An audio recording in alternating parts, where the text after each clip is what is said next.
Selanjutnya, teman-teman semua, kita akan melanjutkan lagi terkait mengenai klausul 8 di dalam ISO 45001, yaitu mengenai operasional. Di dalam klausul 8 ada poin pentingnya secara garis besar. Yang pertama klausul 81 dan klausul 82, yaitu tentang perencanaan dan pengendalian operasionalnya. Ini nanti ada terkaitannya adalah tentang di klausul 612 tentang potensi bahaya. Ya. Kemudian yang selanjutnya ada di klausul 82 yaitu tentang kesiapsiagaan tanggap darurat. Nah, ini selalu muncul di ISO, misalkan di ISO 14001 juga muncul gitu ya, terkait mengenai kesiapsiagaan tanggap darurat. Nah, kita akan coba bedah di klausul 81 itu isinya tentang apa yang diminta oleh standar di sana. Begitu? Nah, di dalam klausul 81 yaitu terkait mengenai perencanaan dan pengendalian operasional dilakukan.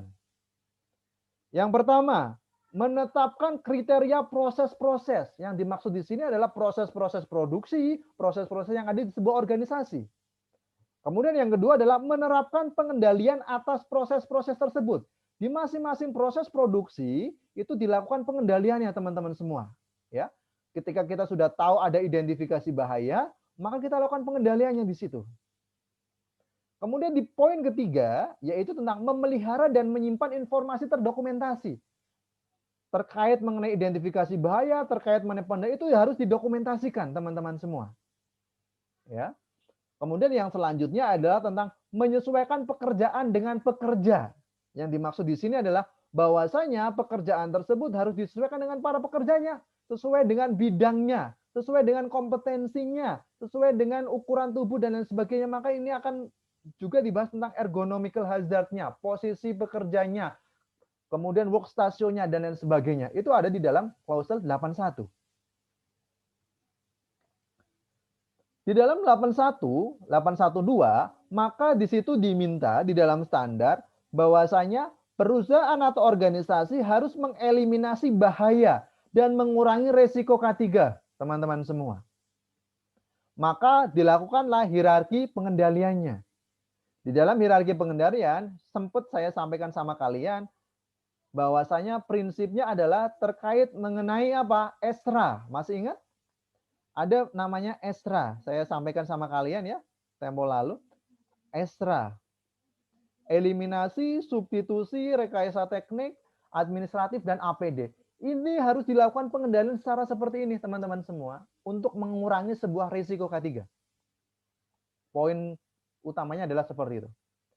Selanjutnya, di 812 terkait apa? Terkait mengenai manajemen perubahan. Di dalam manajemen perubahan, maka tujuannya untuk apa? Meningkatkan K3 di tempat kerja dan meminimalisir bahaya baru yang ada. Jadi ketika ada terjadi sebuah perubahan, proses produksi itu berubah, ada alat baru dan lain sebagainya, maka kita harus lakukan pengelolaannya di sana. Karena pasti akan muncul bahaya baru dan kita harus melakukan pengendaliannya di sana. Itu di dalam klausul 812. Selanjutnya, hal yang perlu diperhatikan di dalam perubahan adalah salah satunya adalah produk baru, layanan baru, proses produksi baru, dan lain sebagainya. Yang tadi saya sampaikan. Yang kedua, prasaratan perundangan yang berlaku itu ada undang-undang yang up to date. Itu juga hal yang baru.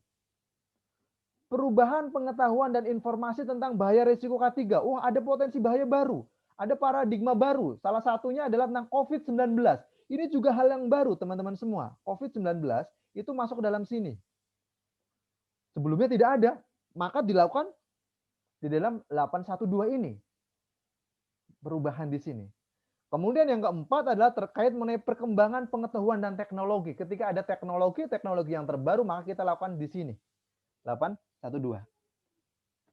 Kemudian selanjutnya ada di 814 tentang pengadaan. Nah, pengadaan di sini misalkan kita lihat ada procurement di sana. Ada pengadaan barang, pengadaan jasa, dan lain sebagainya. Maka kita lihat juga di sini tentang pengendalian dan perencanaan dan pengendalian operasionalnya terkait mengenai pengadaan. Memastikan organisasi peralatan yang dikirim itu sesuai dengan spesifikasinya. Jangan sampai di bawah standar, di bawah SNI, dan lain sebagainya. Itu 812. Termasuk pengadaan kontraktor ya. ketika kita berbicara mengenai dunia tambang atau industri tambang, bahwasanya misalkan ada menkon, ada subkonnya. Termasuk kita mempekerjakan orang-orang luar di dalam perusahaan kami, perusahaan kita. Itu juga termasuk di dalam pengadaan, teman-teman semua. Termasuk alih daya, ya. Ada pekerja-pekerja outsourcing di sini. Ada pekerja-pekerja outsourcing, itu kita lakukan pengendaliannya untuk mengurangi sebuah resiko di tempat kerja. Secara garis besar seperti itu, teman-teman, kemampuan organisasi eksternal untuk memenuhi persyaratan SMK 3 organisasi sampai ke dalam kita melihat peluang untuk melakukan perbaikannya itu seperti apa. Yaitu di klausul 814. Secara garis besar seperti itu.